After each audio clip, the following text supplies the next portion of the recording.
Science कहती है कि हम अपनी ज़िंदगी का 1/3 हिस्सा सोकर गुजारते हैं। अब इस 1/3 हिस्से में तकिए की क्या अहमियत है, आज इसी को जानने की कोशिश करेंगे और साथ में थोड़ी सी पिलो शॉपिंग भी कर लेंगे।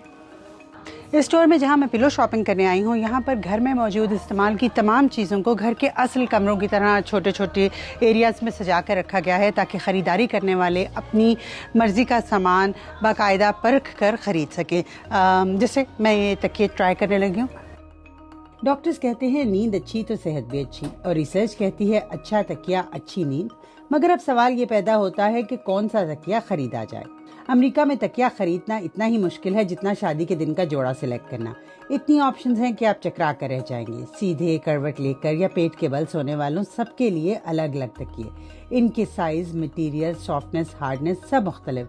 गर्ज एक पूरा मिशन है तकिया खरीदना भी, और तकियों की कीमतें भी इन तमाम फीचर्स के मुताबिक होती हैं। हमने अपनी इस मुश्किल को हल करने के लिए पाकिस्तान के मुमताज orthopedic surgeon doctor Umar Adil से पूछा कि तकिया कैसे चुना जाए। तो उनका कहना था कि अपनी जिस्मानी साख्त और सोने के अंदाज के साथ साथ 3 लेटर्स याद रखिए, SSP यानी सॉफ्ट सपोर्टिव पिलो।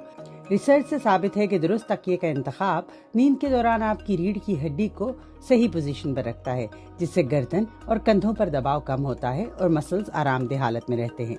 नतीजतन गहरी और अच्छी नींद आने के साथ साथ जिस्म से थकन का एहसास कम होता है। गर्दन, कंधों और रीढ़ की हड्डी की पोजीशन बेहतर होती है और इनमें दर्द नहीं होता। और तो और कुछ केसेस में खर्राटे भी कम हो जाते हैं। आराम के साथ साथ पिलो हाइजीन भी बहुत जरूरी है, यानी तकियों का साफ होना, क्योंकि तकिया घंटों तक हमारे चेहरे, नाक और मुंह के करीब होता है। इसलिए इसको बाकायदगी से धोना बेहद जरूरी है, वरना ये बैक्टीरिया, फंगस और एडिनोवायरसिस की आमाजगाह बनकर कई पेचीदगियां पैदा कर सकते हैं। कई एक्सपर्ट्स ये मशवरा भी देते हैं कि तकिया 1-2 साल बाद तब्दील कर देना चाहिए।